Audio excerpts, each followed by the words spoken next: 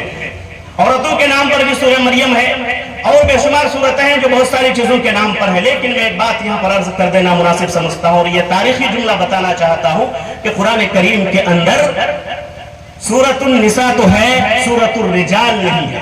یہ مقام قرآن کریم عورتوں کو دیتا ہے، عورتوں کے جنس کو دیتا ہے کہ سورۃ النساء تو ہے، سورۃ الرجال نہیں ہے۔ یہ خصوصیت ہے اسلام میں جو مقام اللہ تبارک و تعالیٰ نے قرآن کریم کے ذریعہ ان عورتوں کو دیا ہے۔ نمبر دو، جو لوگ عورتوں کی آزادی چاہتے ہیں وہ حقیقت میں عورتوں کی آزادی نہیں چاہتے ہیں بلکہ عورتوں تک پہنچنے کی آزادی چاہتے ہیں اور اس کے لیے یہ حربے استعمال کرتے ہیں۔ آپ اگر دیکھیں دوسرا اعتراض ان کا یہ آتا ہے کہ عورتوں کو، لڑکیوں کو حصہ کم دیا جاتا ہے میراث میں، جس کو ابھی آپ نے فضیلت الشیخ سے سنا، عبدالرقیب صاحب سے۔ اس سلسلے میں میں صرف اتنا عرض کروں گا کہ یقیناً بظاہر آپ کو لگتا ہوگا کہ عورتوں کو ایک حصہ دیا جاتا ہے اور مردوں کو دوہرا حصہ دیا جاتا ہے، لیکن مذہب اسلام کی یہ خوبی اور خوبصورتی ہے کہ اگر آپ غور کریں تو عورتوں ہی کو زیادہ مل رہا ہے۔ مرد صرف اپنے باپ کے یہاں حصہ پائیں گے، عورتیں باپ کے یہاں بھی حصہ پائیں گی اور اپنے شوہر کے یہاں بھی۔ اس کا ذکر یہ لوگ کبھی نہیں کرتے ہیں۔ تیسرا نقطہ جو وہ لوگ اٹھاتے ہیں وہ طلاق کا ہے کہ اسلام میں طلاق کی اجازت نہیں بلکہ کھلی آزادی ہے، جب چاہے انسان طلاق طلاق طلاق طلاق 3 بار بول دے اور یہ رشتہ ختم ہو جاتا ہے۔ اس سلسلے میں میں 2 باتیں عرض کرنا چاہوں گا۔ پہلی بات تو یہ ہے کہ طلاق کے معاملے میں لوگوں کو صحیح علم نہیں ہے۔ اگر قرآن و حدیث کا صحیح علم طلاق کے بارے میں ہو جائے تو یقیناً لوگ کہیں گے یہ وقت کی اہم ضرورت ہے، اور یہ یقیناً اس وقت طلاق دی جاتی ہے جب زندگی گزارنا بہت مشکل ہو جاتا ہے، اس وقت اس کی نوبت آتی ہے۔ اور 3 طلاق کو ایک ساتھ دینا ہی نہیں چاہیے۔ پورے عالم اسلام کو بدنام کرنے کے لیے طلاق کا جو مسئلہ اٹھایا جاتا ہے در حقیقت قرآن و حدیث کے صحیح علم نہ ہونے کا یہ نتیجہ ہے۔ اس سلسلے میں قرآن و حدیث کا صحیح علم اگر دنیا کے سامنے پیش کیا جائے تو یقیناً وہ یہ ماننے پر مجبور ہوتے ہیں کہ اگر یہ طلاق نہ ہو تو ایک عورت کی زندگی یا ایک مرد کی زندگی کبھی کبھی ایک آگ کی طرح ہو کر رہ جائے گی اور زندگی گزارنا مشکل ہو جائے گا۔ یقیناً طلاق اچھی چیز نہیں ہے، لیکن بسا اوقات یہ مجبوری آتی ہے کہ طلاق نہ دیا جائے تو یہ زندگی کی جو گاڑی ہے یہ آگے نہیں چل سکتی ہے، اور اس کی عام اجازت بھی نہیں ہے، اس کے حدود و شروط اور قواعد ہیں۔